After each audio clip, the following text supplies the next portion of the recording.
Udaipur Ahmedabad rail मार्ग पर 13 नवंबर को हुए ब्लास्ट के पीछे आईएसआई का हाथ होने का शक जताया जा रहा है। खबरों के मुताबिक ब्लास्ट को अंजाम देने के लिए किसी लोकल नेटवर्क का इस्तेमाल किया गया था, जिसके बाद ट्रैक पर डेटोनेटर लगाए गए।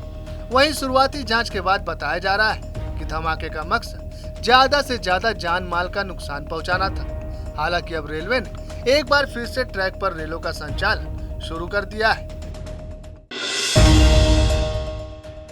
राजस्थान कांग्रेस की सियासत में लगातार उठापटक का दौर जारी है, जहां नेताओं के बीच जुबानी जंग थमने का नाम नहीं ले रही। अब नया विवाद प्रसादी मीणा के बयान पर शुरू हुआ है, जिसमें उन्होंने कहा था कि बयानबाजी करने वालों को कांग्रेस में नहीं रहना है। वहीं प्रसादी लाल मीणा के इस बयान पर अब राजेंद्र गुड़ा ने निशाना साधते हुए कहा है कि वह परिस्थितियों के मुख्यमंत्री हैं। उन्होंने खुद 2008 में निर्दलीय चुनाव लड़ा था। राजस्थान के राजसमंद में हुए वन रक्षक भर्ती परीक्षा पेपर लीक को लेकर विपक्ष ने गहलोत सरकार पर जमकर निशाना साधा है। विधानसभा में उप नेता प्रतिपक्ष राजेंद्र राठौर ने कहा कि परीक्षा से पूर्व आंसर शीट का वायरल होना गहलोत सरकार की नाकामी का उदाहरण है। इस पेपर लीक मामले में समूचे परीक्षा तंत्र पर सवालिया निशान लगा दिया है। वहीं राठौर ने कहा कि कांग्रेस सरकार और पेपर माफियाओं के आपस में गठजोड़ का परिणाम ही पेपर लीक है। राजस्थान फॉरेस्ट गार्ड भर्ती परीक्षा में पेपर लीक का मामला सामने आने के बाद परीक्षा को रद्द कर दिया गया है। बता दें कि राजस्थान पुलिस ने राजसमंद में वन रक्षक भर्ती परीक्षा के प्रश्न पत्र लीक करने के मामले में शामिल गिरोह का भंडाफोड़ कर 9 आरोपियों को गिरफ्तार कर लिया है। वहीं 12 नवंबर 2022 की शाम के शिफ्ट का पेपर रद्द कर दिया गया है। वहीं 12 नवंबर 2022 शनिवार की शाम के शिफ्ट का पेपर रद्द कर दिया गया है।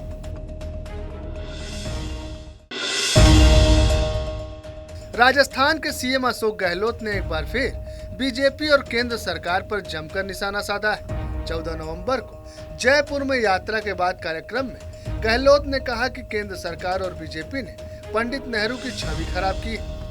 वहीं सीएम गहलोत ने सावरकर के आजादी में योगदान पर सवाल उठाते हुए कहा कि बीजेपी वाले सावरकर का नाम ले रहे हैं, लेकिन सावरकर ने जेल में होते हुए 1 साल के अंदर अंग्रेजों से 9 बार माफी मांगी थी।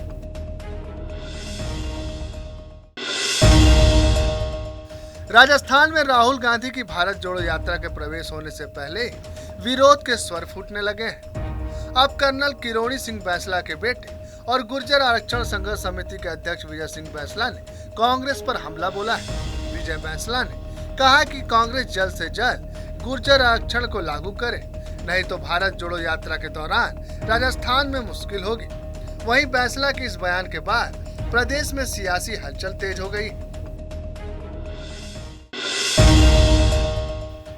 हर एक नए दिन के साथ किसी न किसी विभाग के कर्मचारी गहलोत सरकार के खिलाफ हल्ला बोलते नजर आते हैं। अब नया मामला जयपुर के एसएमएस अस्पताल का है, जहां नर्सिंग कर्मचारी अधीक्षक कार्यालय के बाहर धरना प्रदर्शन कर रहे हैं। कर्मचारियों का कहना है कि नए सॉफ्टवेयर के कारण उन्हें काम करने में मुश्किलें आ रही हैं। बता दें कि ये विरोध प्रदर्शन सिर्फ राजस्थान नर्सेज एसोसिएशन के द्वारा किया जा रहा है।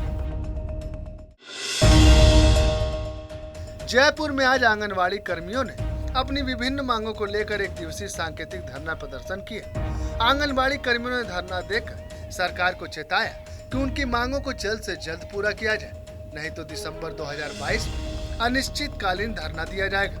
कर्मियों की मांग है कि उन्हें सेवानिवृत्ति के आधार पर एक मुश्त राशि और पेंशन दिया जाए। वहीं कर्मियों की श्रेणी बनाई जाए, जिसमें कुशल एवं अर्ध कुशल के आधार पर वरीयता दी जाए। वापस करो, वापस करो, वापस करो, वापस करो। आंगनबाड़ी लोकेशन वापस करो, वापस करो, वापस करो, वापस करो। जयपुर और उसके आसपास के इलाकों में मंदिरों में चोरी की बढ़ती घटना को लेकर स्थानीय लोगों में काफी आक्रोश है।